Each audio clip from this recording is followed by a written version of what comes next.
السلام علیکم ناظرین کرام، راہ حق چینل کی طرف سے آپ سب کو خوش آمدید۔ یہودی مذہب وہ آسمانی مذہب ہے جس کا انحصار زیادہ تر تورات اور ان کے علماء کے فیصلوں پر ہے۔ حالانکہ یہ ایک آسمانی مذہب ہے، لیکن زمانے کے اتار چڑھاؤ اور یہودیوں کی دنیا پرستی اور عروج و زوال سے گزرا ہے کہ تحریفات کا اتنا عظیم ڈھیر لگ گیا کہ اس کی وجہ سے ان کو اصل دین پہچاننا بھی مشکل ہو گیا ہے۔ بہرحال موجودہ زمانے میں یہودی مذہب کی جو بھی شکل موجود ہے، اس پر یہودی تاریخ اور یہودیوں کے دوسرے اقوام سے تعلقات کا گہرا مطالعہ کیے بغیر مذہب یہود کو سمجھنا تقریباً محال ہے۔ یہود اہل کتاب شمار کیے جاتے ہیں اور اپنے مذہب کی ابتدا حضرت ابراہیم علیہ السلام سے کرتے ہیں، اور حضرت ابراہیم علیہ السلام کی شخصیت اتنی زیادہ عظیم اور باوقار ہے کہ دنیا کے 3 بڑے مذہب اسلام، عیسائیت اور یہودیت ان کو ابو الانبیاء مانتے ہیں، اور علماء کے ایک عام تخمینے کے مطابق پوری دنیا میں من جانب اللہ مبعوث ہونے والے انبیاء میں سے آدھے سے بھی زیادہ انبیاء اور رسول حضرت ابراہیم علیہ السلام کی نسل سے ہی اللہ پاک نے مبعوث فرمائے ہیں، اور حضرت ابراہیم علیہ السلام بذات خود 10ویں پشت میں حضرت نوح علیہ السلام اور ان کے بیٹے حضرت سام علیہ السلام سے نسل منسوب ہیں۔ حضرت نوح کے بیٹے حضرت سام، جنہیں یہودی سیم کہتے ہیں، اور ان کی وجہ سے یہودیوں کو سمیٹک کہا جاتا ہے، اور یہود اپنے نسل تفاخر اور اپنی قوم میں انبیاء اور سلاطین کی کثیر تعداد سے اتنے غرور و تکبر میں مبتلا ہو گئے کہ جہاں ایک وقت میں دنیا کی افضل ترین قوم شمار ہوتے تھے، اپنے غرور اور تکبر کی وجہ سے اللہ کی نظر میں اتنے زیادہ گرے کہ ان کے لیے قرآن کریم میں مغضوب کا لفظ استعمال ہونے لگا۔ ناظرین کرام، اسلام توحید خالص ہے اور کسی بھی طرح کا ذرا سا بھی شرک اسلام میں برداشت نہیں ہے، لیکن اس کے برعکس خود کو تمام لوگوں سے برتر سمجھنے والے یہودیت کے بعض طبقات حضرت عزیر علیہ السلام کو اللہ رب العزت کا بیٹا مانتے ہیں، جیسے کہ قرآن کریم کی سورۃ توبہ میں اس کا ذکر موجود ہے۔ اسلام میں فرشتے تو بالکل معصوم جانے جاتے ہیں، لیکن یہودیت میں فرشتے معصوم نہیں مانے جاتے۔ اللہ رب العزت نے زمین و آسمان کو 6 دن میں پیدا فرمایا، اور ایسا کرنے میں اللہ رب العزت کو کوئی تھکن محسوس نہیں ہوئی اور نہ اس کو آرام کی ضرورت پیش آئی، جیسا کہ قرآن کریم کی آیت الکرسی سے ثابت ہے، جبکہ یہودیت کے مطابق اللہ رب العزت نے آسمان کو 6 دن میں پیدا فرمایا اور 7ویں دن آرام کیا، اور اسی لیے یہودی اسی آرام کو سب سے اہم تہوار کے طور پر مناتے ہیں۔ اسلام کے مطابق خاتم الانبیاء حضرت محمد مصطفیٰ صلی اللہ علیہ وآلہ وسلم افضل الانبیاء اور سب سے آخر میں آنے والے ہیں، آپ کے بعد نبوت ختم ہے، لیکن یہودیوں کے مطابق حضرت موسیٰ علیہ السلام افضل الانبیاء ہیں اور حضرت ملاکی علیہ السلام ختم الانبیاء ہیں۔ اسلام تمام انبیاء کو معصوم مانتا ہے، لیکن یہودیت نے ہر نبی کو داغدار بنا دیا، اور اسلام کے مطابق کوئی بھی عورت رسول یا نبی نہیں گزری ہے، مگر یہودیت کے مطابق عورت نبی ہو سکتی ہے، اور عہد نامہ قدیم میں کئی عورتوں کے نام انبیاء کی فہرست میں شامل ہیں۔ اسلام میں شیطان نے حضرت آدم علیہ السلام اور حضرت اماں حوا کو دھوکہ دیا اور شجرہ ممنوعہ کھلا دیا، جبکہ یہودیت میں شیطان کی جگہ سانپ نے حضرت حوا کو دھوکہ دیا اور شجرہ ممنوعہ کھلا دیا۔ ان تمام باتوں کے علاوہ یہود کی نماز، جسے عبرانی زبان میں تفلحہ کہا جاتا ہے، یہودی دن میں 3 نمازیں ادا کرتے ہیں، جبکہ روز سبت یعنی ہفتے کے دن اور دیگر تمام ایام مقدسہ یعنی عیدین اور جشن وغیرہ پر یہودیوں کے فرقہ راسخ العقیدہ اور رجعت پسند یہودی ایک اضافی نماز ادا کرتے ہیں، جسے موصاف بھی کہا جاتا ہے۔ ایک 5ویں نماز بھی ہے جسے نائلہ کہا جاتا ہے،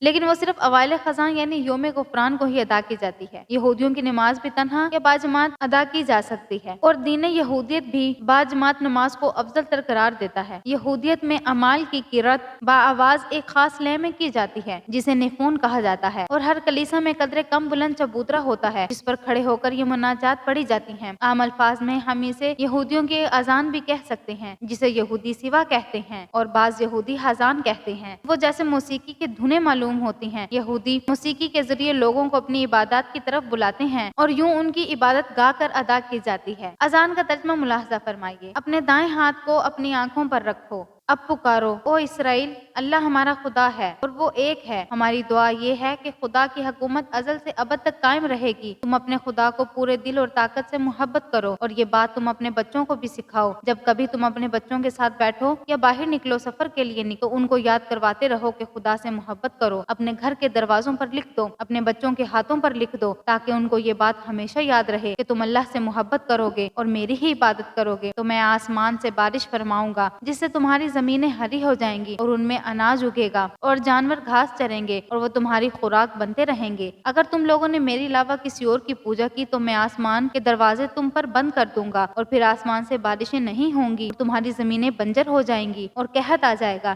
اس لیے میری بات غور سے سنو، اس کو دل و دماغ اور روح میں بٹھا لو اور اپنی آنے والی نسلوں کو بھی بتا کہ صرف اللہ سے محبت کرنی ہے۔ اگر تم نے ایسا کیا تم اور تمہاری نسلیں دنیا پر راج کریں گی، اللہ ان پر آسمان کے دروازے کھول دے گا۔ اللہ رب العزت نے حضرت موسیٰ علیہ السلام سے کہا کہ اسرائیل سے کہو کہ اپنے کپڑوں پر کناریاں بنائیں اور اس کے ساتھ نیلے رنگ کا دھاگا لگائیں، ان کناریوں پر اللہ کے احکامات لکھوا کر رکھیں تاکہ یہ ہر وقت انہیں دیکھتی رہیں اور گمراہ نہ ہوں۔ میں تمہارا وہ خدا ہوں جس نے مصر میں تمہیں فرعون کے ظلم سے بچایا اور میں ہی حقیقی خدا ہوں۔ ناظرین، دوسرے مذاہب کی طرح یہودیت میں بھی اذان، نماز اور روزے کے ساتھ ساتھ دیگر عبادات کا تصور بھی پایا جاتا ہے، مگر اللہ رب العزت کے ہاں یہ سب عبادات قابل قبول نہیں ہیں جب تک بندہ دین اسلام میں داخل نہ ہو۔ ہم مسلمان ہونے پر اللہ رب العزت کا شکر ادا کرتے ہیں۔ 1400 سال پہلے اسلام کی ابتدا ہوئی تو شروع میں کسی خاص علامت کے نہ ہونے کی وجہ سے نماز باجماعت کے لیے مسلمانوں کو بلانے میں دشواری تھی۔ لوگ وقت کا اندازہ کر کے آتے اور نماز ادا کرتے، مگر نبی رحمت صلی اللہ علیہ وآلہ وسلم کو یہ پسند نہ تھا۔ پھر صحابہ کرام رضی اللہ تعالیٰ عنہما کو بلا کر مشورہ کیا تو انہوں نے مختلف رائے دی کہ یہودی ایک بگل بجا کر لوگوں کو اپنی نماز کی طرف بلاتے ہیں، لیکن نبی رحمت صلی اللہ علیہ وآلہ وسلم نے ایسا طریقہ کرنے کو بھی پسند نہ کیا۔ یہودیوں کی عبادت کے لیے ہفتے کا دن مقرر ہے، جسے قرآن میں یوم سبت اور بائبل میں سبت کو ہفتے کا 7واں دن اور آرام و راحت کا دن کہا جاتا ہے۔ اس دن یہودی خصوصی عبادات کا اہتمام کرتے ہیں اور زائرین معبد کے لیے خصوصی اہتمام کیا جاتا ہے۔ یہودیوں میں مصیبت اور آفاق آسمانی کے وقت روزے رکھنے کا حکم دیا گیا ہے۔ جب بارشیں نہ ہوں یا کوئی مسئلہ ہو جائے تو وہ روزے رکھتے ہیں۔ ان کا یہ روزہ بہت طویل ہوتا ہے، یہ سورج غروب ہونے پر شروع ہوتا ہے اور 25 گھنٹوں بعد اگلے دن سورج غروب ہونے پر۔ اس دوران وہ چمڑا اور آرام و آسائش کی چیزوں سے پرہیز کرتے ہیں اور اپنا بیشتر وقت عبادت گاہوں میں گزارتے ہیں اور تورات کی تلاوت میں مصروف رہتے ہیں۔ اس ویڈیو کو زیادہ سے زیادہ شیئر کریں۔ جنہوں نے ابھی تک ہمارا چینل سبسکرائب نہیں کیا وہ ہمارا چینل سبسکرائب کریں اور بیل آئیکن کو پریس کریں۔ ویڈیو اچھی لگے تو تھمز اپ دیں۔ اللہ پاک آپ کو اور میرا حامی و ناصر ہو، آمین ثم آمین۔